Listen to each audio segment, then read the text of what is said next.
Shalom and welcome to the Working Class Chronicles. On this channel, we talk about all things leadership and hostile work environments. Whatever kind of work environment you're dealing with, we will discuss it here. Today, I'm going to talk to you about basically what you see the title is the volunteer work trap. You know, extra work, extra problems without extra pay. And it's funny, I was just having a conversation with someone the other day about not volunteering for extra jobs. Don't sign up for anything, don't do anything extra. And then I turn around and I do the exact thing, only I made my mistake on my own time. And that is because I care. And one of the things that happens is when you're in certain type of work environments, the work, because obviously when you join an organization, you care about the work that you're doing, hopefully. If you do, you will find yourself spending a lot of energy towards trying to right wrongs, correct things, or make things better. So one thing that I've had to reflect on this morning as I was thinking about 4 hours I spent last night building a class and some documents that I thought, oh, this would be great if we had this, blah, blah, blah. And I thought about my EQI report. And my EQI report says that I have a bent towards futuristic thinking and problem solving. And there is this, and I'm a creative person.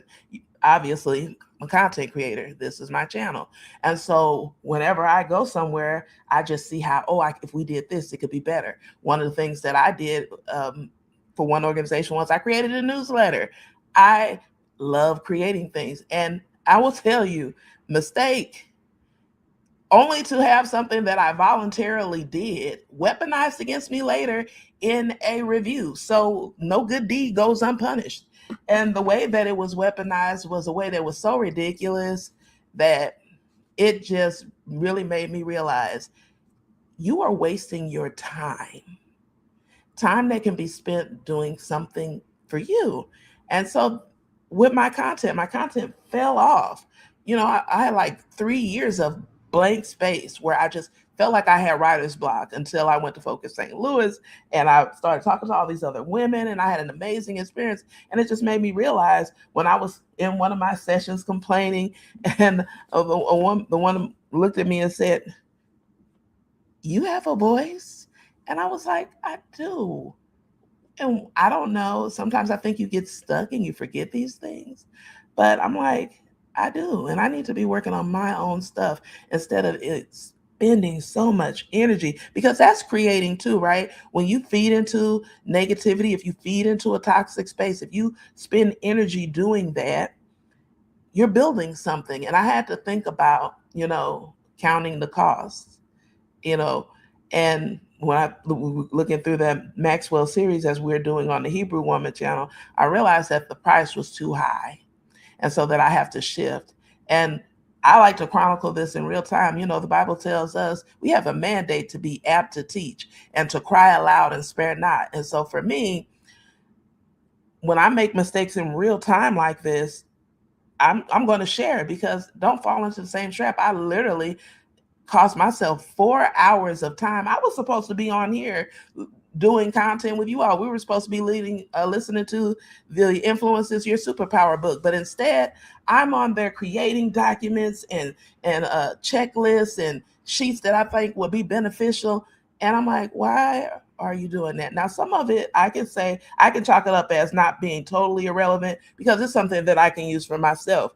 But the point is that should have been spent continuing to build the leadership program that I'm building. So that's what this is about today.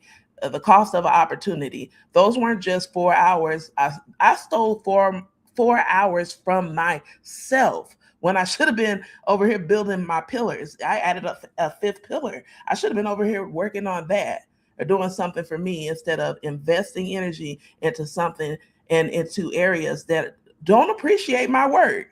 So that's what I'm saying here. And so what I want you to think about today is where are you spending your energy?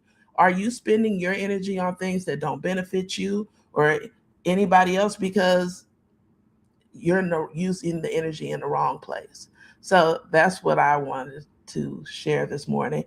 And instead of doing Drive Time Live, I'm sitting here doing it. But I will say this: I think transparency is a power, and being honest. For me, I see a lot of leadership content, and I love leadership content. I'm in the place where I'm consuming all things leadership, but I think I don't hear enough of this part of it. So I just want to share that because my goal is not to be on here acting like I'm the all knowing leader and I got it and I'm going to teach you this framework. I'm literally building my own framework because I don't want to be in the same place I am next year or the year after. I always am looking to be propelling myself forward, and hopefully you are too. So I will tell you this for you: if you are a futuristic, innovative thinker and leader like myself, watch where you spend your energy because it is easy to want to spend it fixing things that you don't need to. And that doesn't just apply to work. Some of you are doing that in your families. You're investing time and energy into people or places or things that do not appreciate it or you. So sometimes you just need to reevaluate. And I will say going forward, I will not spend another 4 free hours doing anything else like that again. Shalom.